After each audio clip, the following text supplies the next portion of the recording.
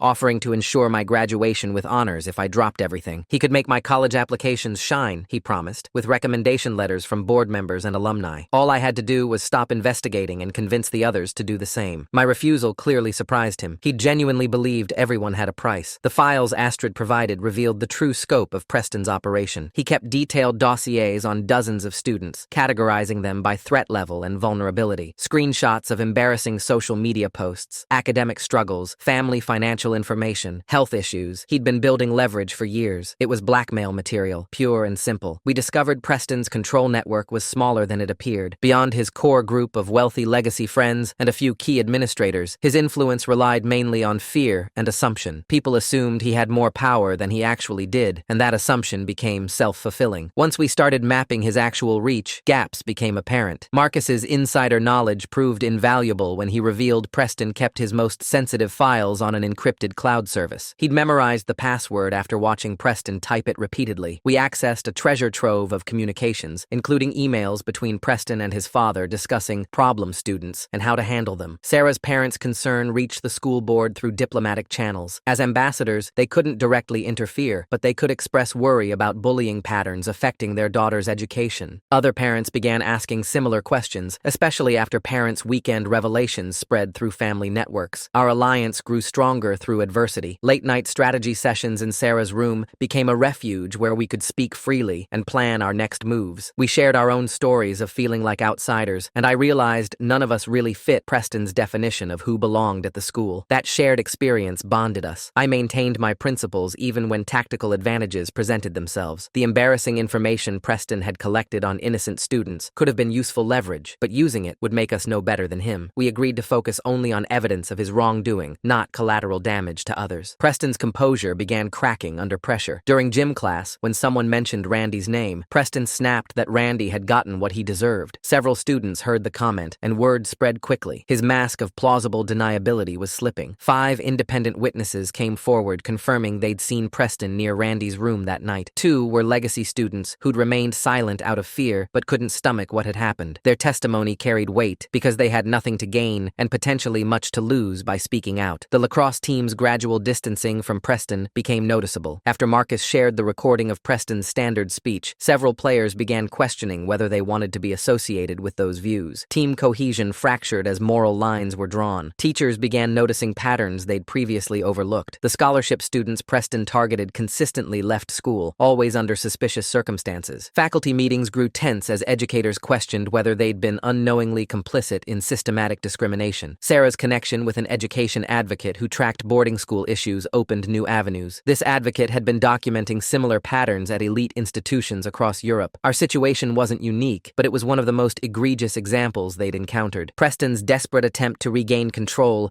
led to revealing conversations. Cornered in the dining hall by questions about Randy, he declared that his father expected him to protect their traditions. The admission that this was about more than personal power, that it was systematic and generational, chilled everyone who heard it. Sympathetic teachers began their own documentation of Preston's behavioral patterns. They couldn't officially act without administrative support, but they could create records that might prove useful later. The French teacher, who'd taught both Randy and the previous expelled student, student, seemed particularly determined to help. Preston's options narrowed as more students refused to participate in his schemes. His usual tactics of intimidation and bribery failed when people realized they weren't alone in opposing him. The collective resistance made individual targeting harder. Mr. Petrov's revelation about the staff holiday fund exposed another layer of corruption. Preston's family donated generously each year, with implicit expectations of loyalty and silence. Staff members who'd benefited felt compromised, caught between gratitude and growing unease about what they'd overlooked. I chose to show kindness, where Preston showed cruelty. When his younger brother struggled with advanced mathematics, I offered tutoring despite our conflict. The boy was nothing like Preston, shy, studious, and clearly uncomfortable with his family's methods. Through him, I glimpsed the pressure Preston faced to maintain family traditions. Staff members from across campus shared stories during informal gatherings. The maintenance crew, cafeteria workers, and grounds staff had all experienced Preston's casual dismissiveness and occasional cruelty. These stories, while individually minor, painted a picture of someone who saw service staff as beneath consideration. Preston's attempt to turn Emma against me backfired spectacularly. She revealed she'd been recording their conversations for weeks, ever since discovering his journal. His manipulative tactics, casual admissions, and derogatory comments about other students were all preserved. Her technical skills in editing and organizing the recordings proved invaluable. The headmaster's secretary witnessed a crucial interaction between Preston's father and her boss. The father's threats about reconsidering family donations if the situation wasn't handled properly were barely veiled. She couldn't record the conversation, but documented it immediately afterward in detailed notes. Parents' Weekend became a turning point as multiple families learned about Preston's systematic targeting. Students who'd remained silent finally told their parents what had been happening. The revelation that their children had been living in fear of one student's power shocked many families who'd assumed the school provided a safe environment. Our alliance compiled everything into a comprehensive dossier. Testimonies, recordings, documentation, and evidence filled hundreds of pages. Sarah's organizational skills created a clear narrative that showed not isolated incidents, but systematic abuse of power. We made multiple copies, storing them securely. The board meeting scheduled for the following week would vote on new scholarship policies. Preston's father chaired the committee proposing stricter requirements and easier expulsion procedures. The timing wasn't coincidental. This was their attempt to legitimize what they'd been doing unofficially. During morning assembly, Preston's usual confidence wavered as he noticed allied students sitting together. The visual representation of unified opposition clearly unsettled him. His typical smirk faded as he realized his isolation tactics had failed. I grappled with the moral implications of our actions. Victory would mean destroying Preston's future the same way he'd destroyed Randy's. Despite everything, I couldn't take satisfaction in that prospect. We were seeking justice, not revenge, though the lines sometimes blurred. My final attempt at mercy came through a private warning to Preston. I explained that comprehensive evidence existed and offered him a chance to make amends. He could admit wrongdoing, support Randy's reinstatement, and work to change the system he'd perpetuated. His laughter in response sealed his fate. Faculty rebellion erupted during a staff meeting about the proposed scholarship restrictions. Teachers who'd remained silent for years finally spoke out, refusing to support policies that would institutionalize discrimination. The usually controlled environment devolved into heated arguments about the school's values and future. Truth spread through careful one-on-one conversations rather than public accusations. This grassroots approach prevented Preston's father from mounting an effective counter-narrative. By the time he arrived for emergency damage control, the story had already permeated the entire campus community. Preston's desperation led to his biggest mistake. While his father met with administrators, Preston attempted to plant contraband in my room. But Marcus had warned me, and I'd set up a camera to record the attempt. Security footage also captured him entering my room with a suspicious package. The evidence was overwhelming. When campus security reviewed the footage, even they couldn't ignore such blatant criminal behavior. Preston's attempt to frame me had instead created undeniable proof of his methods. The very system he'd manipulated for years had finally turned against him. The former scholarship student from Vietnam